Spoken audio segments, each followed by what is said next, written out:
Part of it is from what I know, part of it is from what I can piece together. We spoke with Vanessa at about 2 o'clock in the morning. Her initial reaction was, you know, until I hear more and see more, there's been a lot of bad leads. She's being a mom.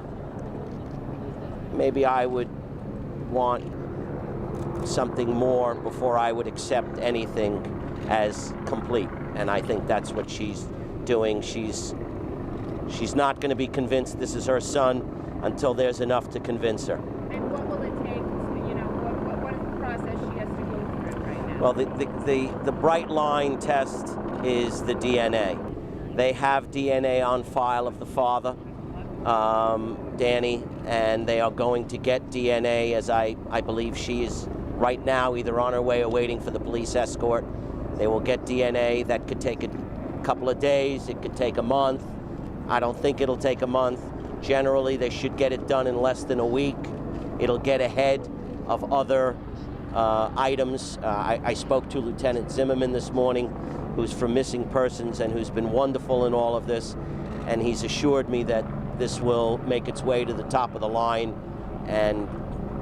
but they have to go through their tests. What do we know about the similarities between the remains found and Avonte? The remains are decomposed, so there really are no similarities, except it's a size 5.5 Nike Jordan sneakers and a size 16 jeans, which are both what Avonte was wearing on the day he left, which are troubling things to hear. I haven't dealt with something like this before, and I hope I never deal with something like this again. It's decomposition of a body, and things happen to the body. It's moved 11 miles in the water.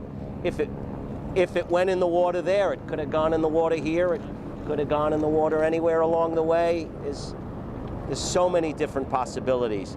I don't think we can assume anything from the fact that the body is not in one piece. DNA tests, when I first came across them, I thought was sort of simple. They're not that simple. It depends what you're looking for. There are times when you're trying to eliminate somebody and you have their DNA.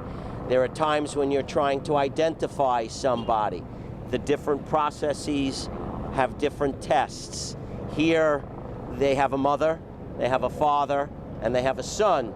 Maybe it's easier because there's some sort of cross-matching process. I'm not a criminal attorney, so I can't tell you that I have any detailed knowledge of DNA, but it should happen in a few days. I hope it will.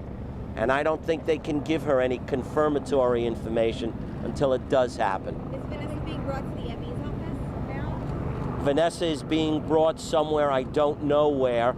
You may be right that it's the ME's office, wherever they would bring her in order to do a proper DNA, if it's a swab, whatever method, on her, so that they can go forward. So Do they have Avonte's what you've been DNA? told in terms of the evidence that was found besides the clothing, because there are varying reports on exactly what body parts may be used to try and get this DNA testing done. I've heard one arm, I've heard legs, pants, underwear, and sneakers. That's all I've heard.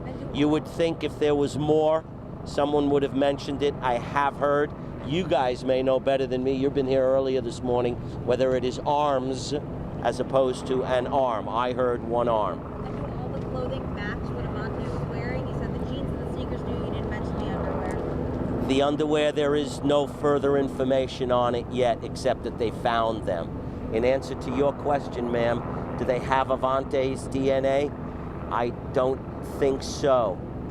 I don't know where they would get it from, unless they went and tested from clothing that he had at home, and I don't know if they can do that. My understanding is they want the mom's DNA because they don't have Avonte's. If they had Avonte's DNA, that would be a little easier. As I said, I don't like to stand in front of all these people and seem unacquainted, but I am not a criminal attorney. I handle civil cases, and that's what kind of a case this is. It's a civil case. So DNA has never been a big thing in my career, and therefore I have not become acquainted. I will, within short order, know the answers to all those questions. Is it true that I've been talking with Vanessa for the past few months, and she's a very strong woman, and she's had a variety of reactions to it. I think her efforts to remain strong have covered up what's really going on inside. I see frustration on her part. I'm not sure if you understand it. I do. I've seen some anger on her part. She doesn't show it towards others. I've seen her draw into herself, within herself and her family. She doesn't seem to me to have ever lost hope. But I know that she said things to me that what she does is she gets up in the morning, she cries her eyes out, she wipes her tears, and then she goes out and does what she has to do. She's had that site. She opened up a new site in Astoria when it got too cold, and to have those RVs, and she has continued this fight, and she's been looking hard. But this morning when I spoke to her, she just said, you know, it's not Avonte until it's Avonte. My name is David Peresman. The David is easy. The Peresman is Peresman.